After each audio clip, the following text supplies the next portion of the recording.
चेतो दर्पणं मार्जनं भवमहादावाग्निनिर्वापणं श्रेयः कैरवचन्द्रिका वितरणं विद्यावधुजीवनम् आनन्दं बुद्धिवर्धनं प्रतिपदं पूर्णयमृतस्वादनं शर्वायात्मपनं परं विजयते श्रीकृष्णसङ्कीर्तनम् सच्चिदानन्दरूपाय विश्वोत्पत्त्यादिहेतवे तापत्रय विनाशाय श्रीकृष्णाय वयं नुमः।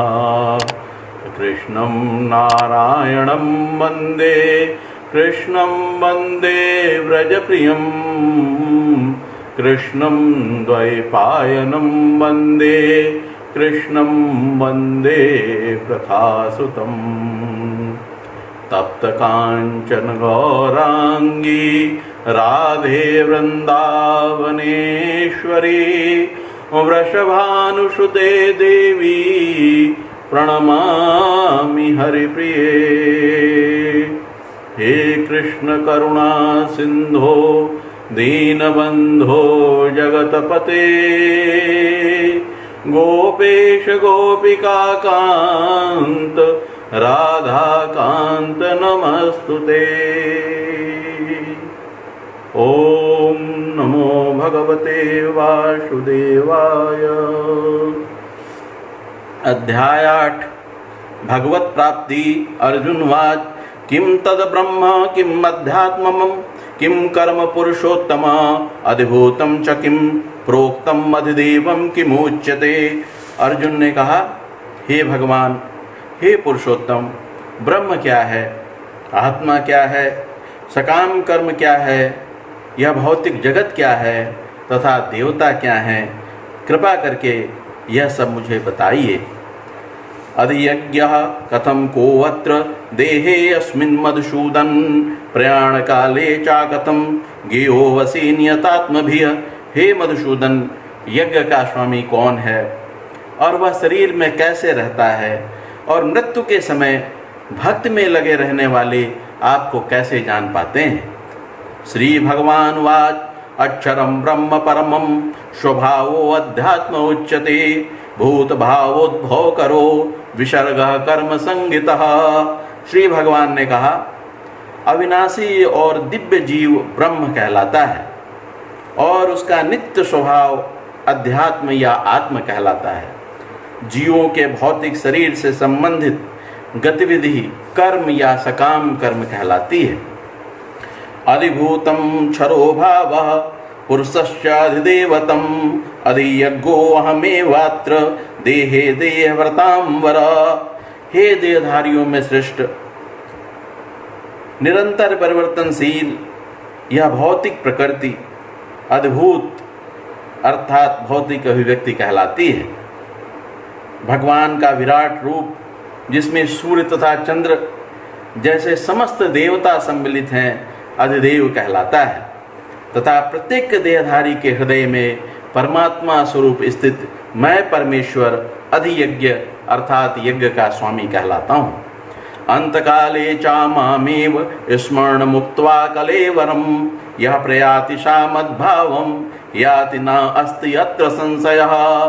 और जीवन के अंत में जो केवल मेरा स्मरण करते हुए शरीर का त्याग करता है वह तुरंत मेरे स्वभाव को प्राप्त करता है, इसमें रंच मात्र भी संदेह नहीं है।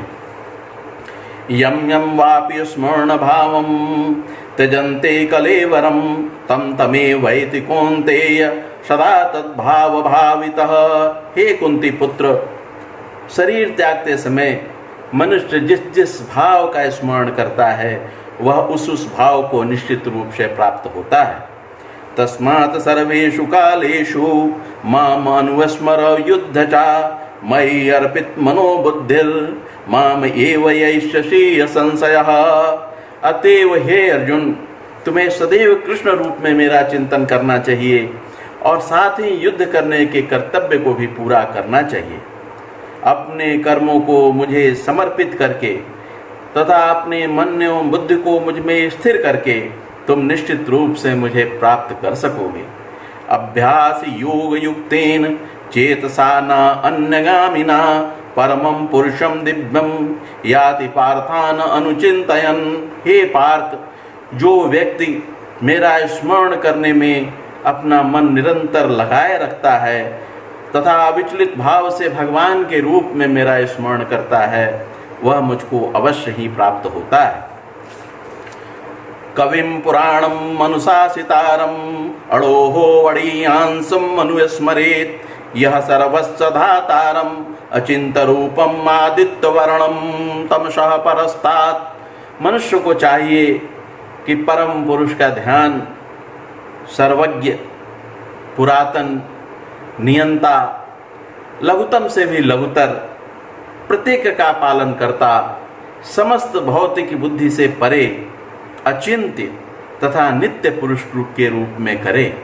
वे सूर्य की भांति तेजवान हैं और इस भौतिक प्रकृति में से परे दिव्य रूप हैं। प्रयाण काले मनसा चलेन भक्तया युक्तो योग बलेन चैव भ्रुव मध्ये प्राणम आवेश्य सम्यक स तम परम पुरुषम उपैति दिव्यम। मृत्यु के समय जो व्यक्ति अपने प्राणों को भवों के मध्य स्थिर कर देता है और योग शक्ति के द्वारा अविचलित मन से पूर्ण भक्ति के साथ परमेश्वर के स्मरण में अपने को लगाता है, वह निश्चित रूप से भगवान को प्राप्त करता है। यदक्षरं वेद विदो वदन्ति विशन्ति यद्यतयो वीतरागाः यदैच्छन्तो ब्रह्मचर्यं चरन्ति तत्ते पदम संग्रहेण प्रवक्षये। जो वेदों के ज्ञाता हैं, जो ओंकार का उच्चारण करते हैं और जो संन्यास आश्रम के बड़े बड़े मुनि हैं, वे ब्रह्म में प्रवेश करते हैं। ऐसी सिद्धि की इच्छा करने वाले ब्रह्मचर्य व्रत का अभ्यास करते हैं। अब मैं तुम्हें वह विधि बताऊंगा जिससे कोई भी व्यक्ति मुक्ति लाभ कर सकता है। सर्वद्वाराणि संयम्य मनोहृदि निरुद्ध च मूर्धनि आधाय आत्मनः प्राणम स्थितो योग धारणम। समस्त इंद्रिय क्रियाओं से विरक्ति को योग की स्थिति कहा जाता है। इंद्रिय के समस्त द्वारों को बंद करके तथा मन को हृदय में और प्राणवायु को सिर पर केंद्रित करके मनुष्य अपने को योग में स्थापित करता है। ओम इति एकाक्षरं ब्रह्म व्याहरन् माम अनुस्मरन् यह प्रयाति त्यजन् देहं स याति परमां गतिम्। इस योगाभ्यास में स्थित होकर तथा अक्षरों के परम संयोग यानी ओंकार का उच्चारण करते हुए यदि कोई भगवान का चिंतन करता है और अपने शरीर का त्याग करता है तो वह निश्चित रूप से आध्यात्मिक लोकों को जाता है। अनन्य चेताः सततम यो माम स्मरति नित्यसः तस्याहं सुलभा पार्थ नित्ययुक्तस्य योगिनः। हे अर्जुन, जो अनन्य भाव से निरंतर मेरा स्मरण करता है उसके लिए मैं सुलभ हूँ, क्योंकि वह मेरी भक्ति में प्रवृत्त रहता है। मामुपेत्य पुनर्जन्म दुखालयम् अशाश्वतम् नाप्नुवन्ति महात्मानः सनसिद्धिं परमां गताः।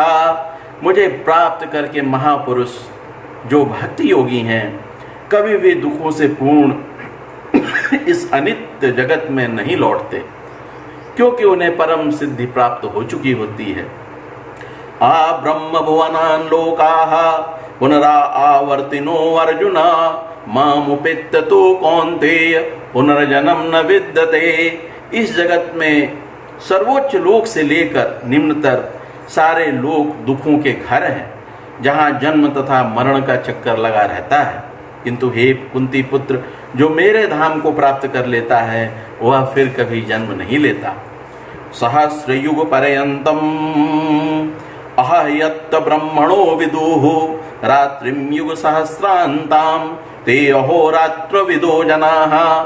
मानवीय गणना के अनुसार 1000 युग मिलकर ब्रह्मा का एक दिन बनता है और इतनी ही बड़ी ब्रह्मा की रात्रि भी होती है।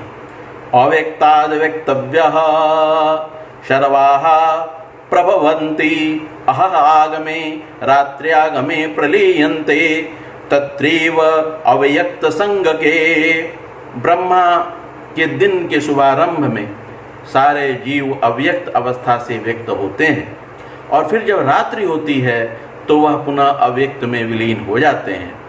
भूतग्रामः शाये वायं भूत्वा भूत्वा प्रलीयते रात्र्यागमे अवसः पार्थ प्रभवती यह आगमे। जब जब ब्रह्मा का दिन आता है तो सारे जीव प्रकट होते हैं और ब्रह्मा की रात्रि होते ही वे असहायवत विलीन हो जाते हैं। परस्तस्मातु भावो अन्यो अवयक्तो अवक्तात् सनातन यह सा सर्वेषु भूतेषु नश्यत्सु न विनश्यति। इसके अतिरिक्त एक अन्य अव्यक्त प्रकृति है जो शाश्वत है और इस व्यक्त तथा अव्यक्त पदार्थ से परे है। यह परा और कभी नाश न होने वाली है। जब इस संसार का सब कुछ लय हो जाता है तब भी इसका नाश नहीं होता। अव्यक्तो अक्षर इति उक्तस्तमाहु परमां गतिं यं प्राप्य न निवर्तन्ते तदधाम परमं मम। जिसे वेदांती अप्रकट तथा अविनाशी बताते हैं, जो परम गंतव्य है, अंतव्य है, जिसे प्राप्त कर लेने पर कोई वापस नहीं आता, वही मेरा परम धाम है। पुरुषः स परः पार्थ भक्तया लभ्य तु अनन्या यस्यान्तः स्थानि भूतानि येन सर्वमिदं ततम्। भगवान जो सबसे महान है, अनन्य भक्ति के द्वारा ही प्राप्त किए जा सकते हैं। यद्यपि वे अपने धाम में विराजमान रहते हैं तो भी वे सर्वव्यापी हैं और उनमें सब कुछ स्थित है। यत्र काले तु अनावृत्तिम आवृत्तिम चैव योगिनः प्रयाता यान्ति तं कालम वक्ष्यामि भरतर्षभ। हे भरत श्रेष्ठ, अब मैं तुम्हें उन विभिन्न कालों को बताऊंगा जिनमें इस संसार से प्रयाण करने के बाद योगी पुनः आता है अथवा नहीं आता है। अग्निर्ज्योतिरः शुक्लः षड्मासा उत्तरायणम तत्र प्रयाता गच्छन्ति ब्रह्म ब्रह्मविदो जनाः।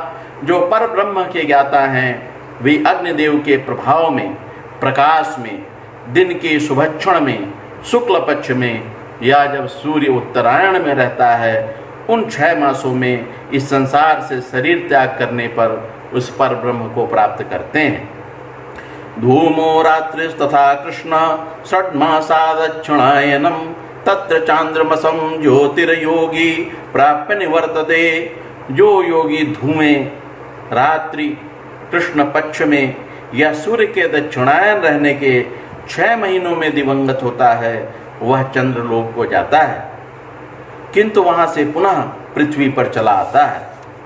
शुक्ल कृष्णे गति ही एते जगतः शाश्वते मते एकया याति अनावृत्तिम अनन्या आवर्तते पुनः। वैदिक मतानुसार इस संसार से प्रयाण करने के 2 मार्ग हैं, एक प्रकाश का तथा दूसरा अंधकार का। जब मनुष्य प्रकाश के मार्ग से जाता है तो वह वापस नहीं आता, किंतु अंधकार के मार्ग से जाने वाला पुनः लौट कर आता है। नैते श्रुति पार्थ जानन्य योगी मुहति कश्चन तस्मात् सर्वेषु कालेषु योग युक्तो भवार्जुन।